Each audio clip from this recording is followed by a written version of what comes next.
Fora TV, Idea Immersion. Visit us at www.fora.tv.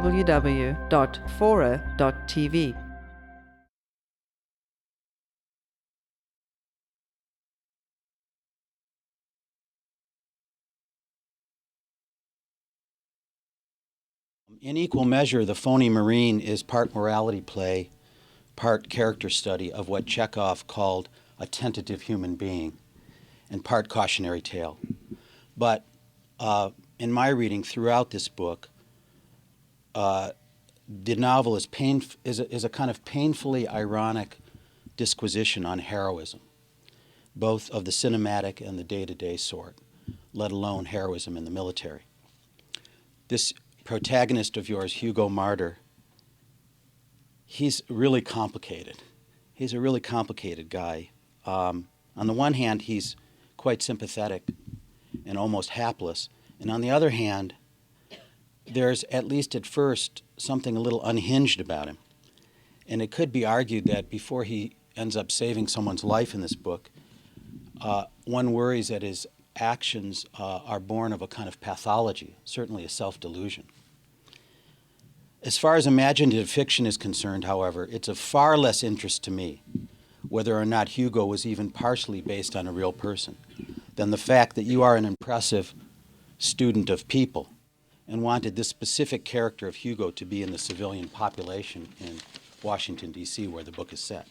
So my extended question is, what haunted you about this fellow's contradictions? What was provocative about Hugo's existential, or certainly his psychological condition, to sustain you for the length of this novel? And how did this fellow stay with you so vividly? Because he certainly stays with a reader very vividly. Well, thank you, Howard. Thanks to all of you for coming tonight. In a nutshell, I became, the Marine part, all of that, is the manifestation of it, but I'm a big believer in what expectations do to human behavior. Somebody expects you to be smart, you tend to be smart. They expect you to be a jerk, you tend to be a jerk. I know, it goes back to childhood. Teacher expects you to do well, you tend to do better.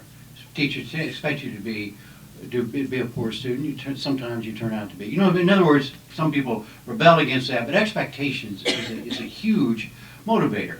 And what got me on Hugo, was that he, without thinking it through, by just putting this lapel pin in his coat, raised the expectations among anybody who saw him and saw the lapel pin and knew what it means, that he was heroic.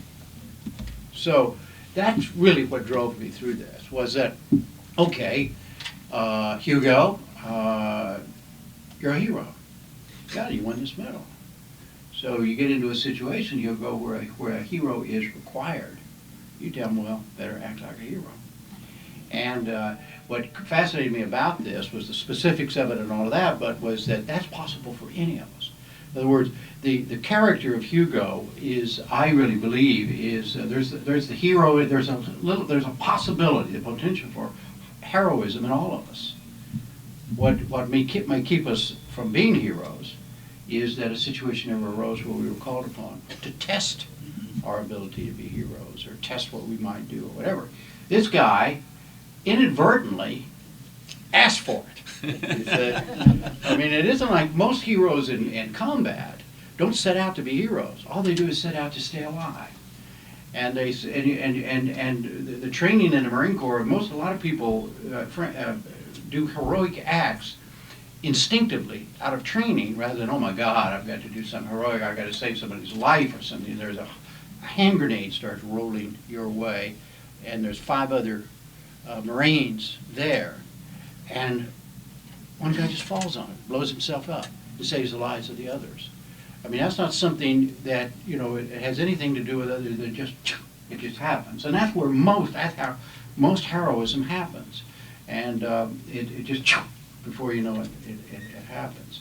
And Hugo is different, and that's what interested me about him. He's really an amazing character.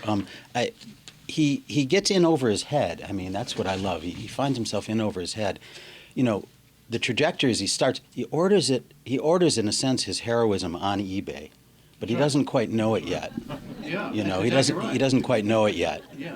Instead of an old bus depot sign, he buys heroin. And he's been thinking about this selling clothes. I mean, this has been building up in a kind of meditative way. It's really funny and tragic at the same time.